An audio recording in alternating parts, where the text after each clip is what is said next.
Hey guys, मैं हूँ राज। आपका स्वागत करता हूँ टेक्नोराज यूट्यूब चैनल में। तो चलिए शुरू करते हैं। तो गाइस, आज की इस वीडियो में हम देखने वाले हैं रशिया यूक्रेन वॉर के बारे में। जैसे कि आप जानते हैं कि रशिया ने यूक्रेन में इन्वेजन शुरू कर दिया है और उसका अब काफी वीक्स हो गए। तो अब आज हम देखेंगे कि मेन इशू क्या हुआ था वहां और कौन सी साइड करेक्ट है। यानी रशिया का इन्वेजन, उसे हमें सपोर्ट करना चाहिए, या यूक्रेन का जो स्टैंड है रशिया के अगेंस्ट, उसे हमें सपोर्ट करना चाहिए। तो देखिए, हुआ ये कि जब 1945 में वर्ल्ड वॉर 2 खत्म हुआ था, फिर 1949 में जो वेस्टर्न पावर्स है यानी यूरोप की जो कंट्रीज है वो बहुत छोटी थी, और उनको ऐसा लगा कि अगर किसी बाहरी देश ने हम पे आक्रमण किया, हम पे अटैक किया, तो हम उन्हें ठीक से रिटेलिएट नहीं कर पाएंगे, क्योंकि हम बहुत साइज से भी छोटे हैं और स्ट्रेंथ से भी छोटे हैं। इसलिए सारे जो मोस्ट वेस्टर्न जो नेशंस है यूरोप के, इंक्लूडिंग अमेरिका, उन सब ने एक ऑर्गेनाइजेशन बनाया है जिसका नाम था नाटो। नाटो का फुल फॉर्म है नॉर्थ अटलांटिक ट्रीटी ऑर्गेनाइजेशन।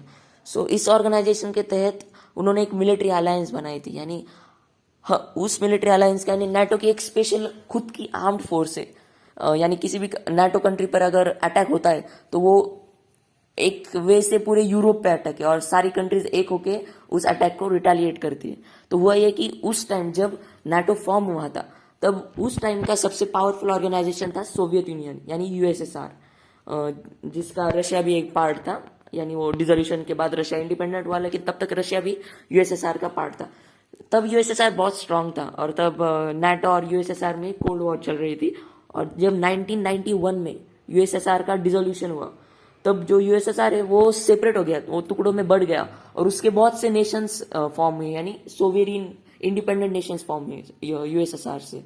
तो बाद में नाटो ने क्या किया कि उन्होंने अपना इन्फ्लुएंस बढ़ाया।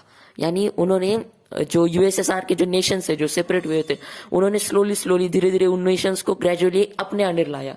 यानी उनका जो इन्फ्लुएंस बढ़ गया। पहले नाटो सिर्फ 5-6 कंट्रीज का ऑर्गेनाइजेशन था, बाद में अब वो 30 कंट्रीज का ऑर्गेनाइजेशन हो गया। Approximately 29 countries are part of NATO currently.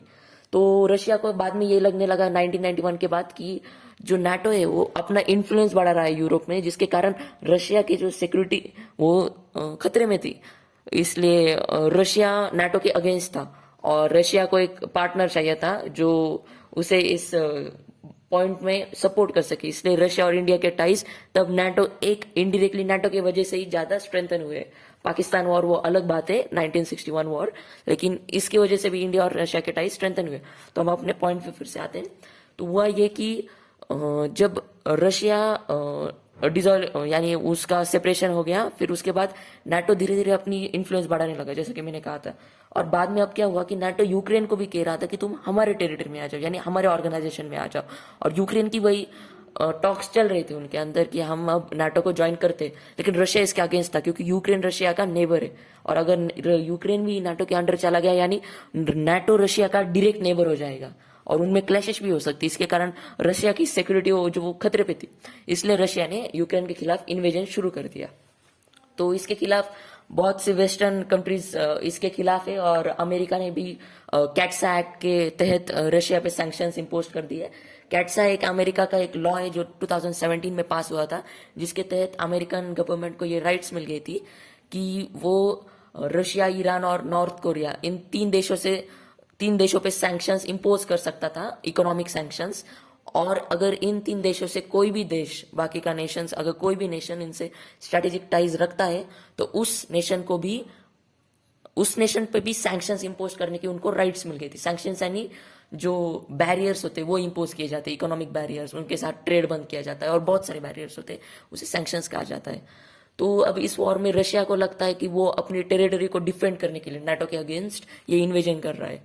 उसके पॉइंट ऑफ व्यू से वो भी करेक्ट है। और यूक्रेन को लगता है कि रशिया ये गलत कर रहा है, कि हम इंडिपेंडेंट है, हमें हमारा डिसीजन लेने की हम कैपेबल है, और रशिया को इसमें हस्तक्षेप नहीं करना चाहिए। और उनके पॉइंट ऑफ व्यू से उनका भी डिसीजन राइट है। इसलिए और अब रशिया भी इंडिया का एक स्ट्रेटेजिक पार्टनर है, क्योंकि रशिया ने 1961 वॉर में, और उसके सारे बाद इंडिया और रशिया का जो बिलेटरल ट्रेड है वो भी बहुत हाई है, डिफेंस ट्रेड। रशिया से हम 70% डिफेंस आर्म्स इंपोर्ट करते थे, जो अब 49% को रिड्यूस हो गए, लेकिन फिर भी रशिया हमारा टॉप एक्सपोर्टर ऑफ आर्म्स है। यानी रशिया हमें बहुत सारा टॉप इंपोर्टर ऑफ आर्म्स, यानी रशिया हमें बहुत सारे आर्म्स एक्सपोर्ट करता है, आर्म्स यानी डिफेंस कि जो इक्विपमेंट्स होते हैं, guns, missiles, light weight tanks, helicopters, stealth fighter jets, ये बहुत सारे इक्विपमेंट्स जो रशिया हमें प्रोवाइड कर रहा है। और रिसेंटली S-400 मिसाइल्स की भी डील चल रही है इंडिया और रशिया के बीच, और रशिया भी स्ट्रेटेजिक पार्टनर हो गया। फिर यूक्रेन के साथ यूएसए खड़ा है, यूनाइटेड स्टेट्स ऑफ अमेरिका, वो भी हमारा स्ट्रेटेजिक पार्टनर है। और ये दोनों हमारे दोस्त होने के कारण हम किसी को भी ऑफेंड नहीं कर सकते थे, इसलिए हमने इस इशू पे न्यूट्रल स्टैंड लिया। तो अब बात आती है कि कौन राइट है।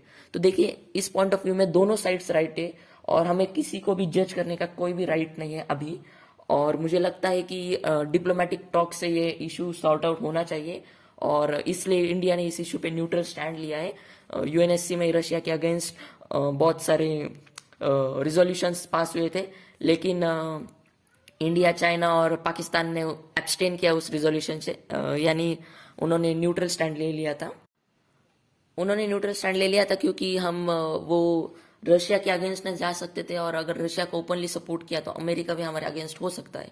और अब S-400 मिसाइल्स की जो डील चल रही है उसके तहत अमेरिका का भी बिडेन एडमिनिस्ट्रेशन थिंक कर रहा है कि हम अब इंडिया पे भी सैंक्शंस इंपोज करेंगे, लेकिन उनके लिए भी ये बहुत डिफिकल्ट है, क्योंकि इंडिया अब एक वर्ल्ड पावर हो चुका है, ग्लोबल पावर हो चुका है, और इंडिया अमेरिका का एक स्ट्रेटेजिक पार्टनर भी है। जो कॉड एक इंडो पैसिफिक ऑर्गेनाइजेशन है, जिसमें अमेरिका, जापान, ऑस्ट्रेलिया और इंडिया इसके नेशन मेंबर्स हैं। और ये इंडो पैसिफिक में बहुत सारे इश्यूज को सॉल्व करता है, और एक वे से ये एंटी चाइना ऑर्गेनाइजेशन है। तो इसका एक इंपॉर्टेंट स्ट्रेटेजिक पार्टनर इंडिया है, क्योंकि इंडिया का मेन इन्फ्लुएंस इंडो पैसिफिक में है, और अमेरिका वहां पे अपना राज स्थापित करना चाहता है। उसके लिए उसको इंडिया की मदद चाहिए, और इसलिए अमेरिका अभी तक हम पे सैंक्शंस इंपोज नहीं कर रहा है। तो देखते हैं अब इस वॉर में क्या होता है आगे। लेटेस्ट अपडेट जानने के लिए हमारे चैनल को ट्यून रहिए, चैनल को सब्सक्राइब कीजिए, वीडियो को लाइक कीजिए और ज़्यादा से ज़्यादा शेयर कर दीजिए। तो चलिए गाइस, मिलते हैं एक अगली वीडियो में, तब तक के लिए बाय।